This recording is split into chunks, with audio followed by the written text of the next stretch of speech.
హైదరాబాద్ లో జరుగుతున్న బీసీ దీక్షలో కవిత మాట్లాడుతున్నారు. లైవ్ లో చూద్దాం. నాడు ఉమ్మడి ఆంధ్రప్రదేశ్ లో సమైక్యాంధ్ర పాలకులు కూడా పర్మిషన్ ఇచ్చింది. ధర్నా చౌక్ ఓపెన్ చేసినా అని చెప్పి ఢిల్లీలో గప్పాలు కొడతారు మన ముఖ్యమంత్రి గారు. కానీ మాకు పర్మిషన్ ఇవ్వడానికి ఎందుకు భయపడతా ఉన్నారు? మేము ఇప్పుడు మళ్ళీ డిమాండ్ చేస్తున్నాం ప్రభుత్వాన్ని, మాకు 72 గంటల నిరంతర నిరాహార దీక్ష కోసం పర్మిషన్ ఇవ్వాలి.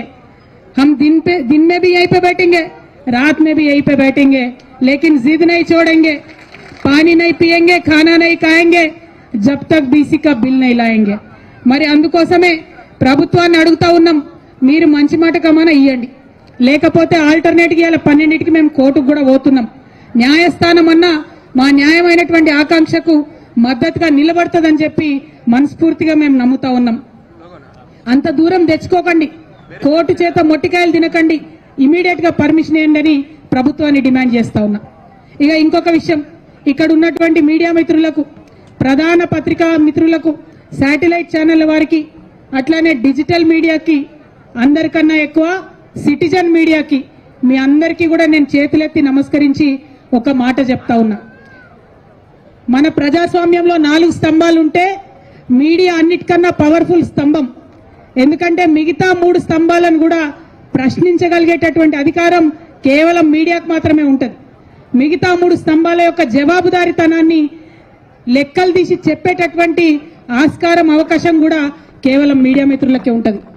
మీరేదో జాగృతోళ్ళు ధర్నా పెట్టినరు, యూపీఎఫ్ఓలు ధర్నా పెట్టినరు, మేము లైవ్ ఇచ్చినాం, ఒక 2 హెడ్లైన్స్ కొట్టినాం, అయిపోయింది అని అనుకోకండి దయచేసి. మీది చాలా పెద్ద బాధ్యత. మీరు చరిత్రను రికార్డు చేస్తున్నారు, చరిత్రను మీరు రికార్డు చేస్తున్నారు. ఈ చరిత్రలో తప్పు లేకుండా రికార్డు చేయాలి. ఈ చరిత్ర న్యాయం పక్షాన ఉండి మీరు రికార్డు చేయాలి. ఈ చరిత్రను ప్రజల పక్షాన ఉండి మీరు రికార్డు చేయాలి.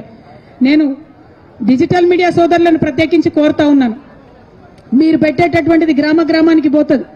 దయచేసి న్యాయం పక్షాన నిలబడండి. ఏది పడితే అది ప్రసారం చేస్తే చరిత్ర మిమ్మల్ని క్షమిస్తుంది అనుకోవద్దు. నిజాలు ప్రచారం చేయాలి. నిజమైనటువంటి బిడ్డలు చేస్తున్నటువంటి ఈ 72 గంటల నిరాహార దీక్షకు మద్దతుగా మీరు ప్రసారం చేయాలని చెప్పి మీడియా మిత్రులందరినీ కూడా నేను కోరుతా ఉన్నాను. మరి ఎక్కడెక్కడి నుంచో తరలి వచ్చినటువంటి మా నాయకులను, బీసీ నాయకులను అందరినీ కూడా మనస్ఫూర్తిగా నేను ఒకే మాట అడుగుతా ఉన్నాను. ఇది మనందరం కూడా చైతన్యం కావాల్సినటువంటి టైం, మనందరం కూడా జాగృతం కావాల్సినటువంటి టైం. ఏమైతుందిలే, కవితక్క కూసుంటుంది నిరాహార దీక్షకు, నాకేంది, నేను టీవీలో చూస్తా, నేను ఫోన్లో చూస్తా, మా ఊర్లో బాయికాడు ఉంటా, నేను ఆడికెళ్ళే టీవీలో చూస్తా అంటే కాదు. ఒకవేళ మీ ఊర్లో బాయికాడ, పొలం కాడ మీకు పని ఉంటే ఆడికెళ్ళే మీరు సోషల్ మీడియాలో ఉద్యమం చేయాలి. ఒకవేళ మీరు ఎక్కడో ఊర్లో వంట చేసుకుంటుంటే ఆడికెళ్ళే మీరు సోషల్ మీడియాలో ఉద్యమాలు చేయాలి. ఎక్కడైనా అవకాశం ఉంటే మీ మండల కేంద్రంలో బీసీ సంఘం నాయకులు, అది ఎవరన్నా కానీ, ఏ పార్టీ అన్నా కానీ, నాయకులు మీటింగ్ పెట్టి బీసీ హక్కుల కోసం మాట్లాడితే ఒక అడుగు ఆడికి పోవాలి, ఒళ్ళు నొప్పించుకోవాలి.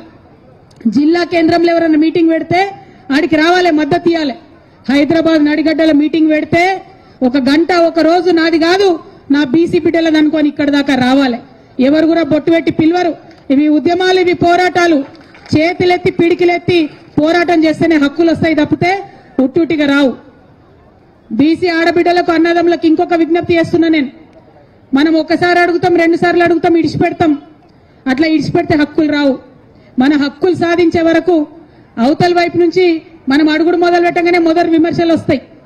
భయపడద్దు. రెండవసారి ఎక్స్ప్లెయిన్ చేసుడు మొదలు పెడతారు. ఆగిపోవద్దు.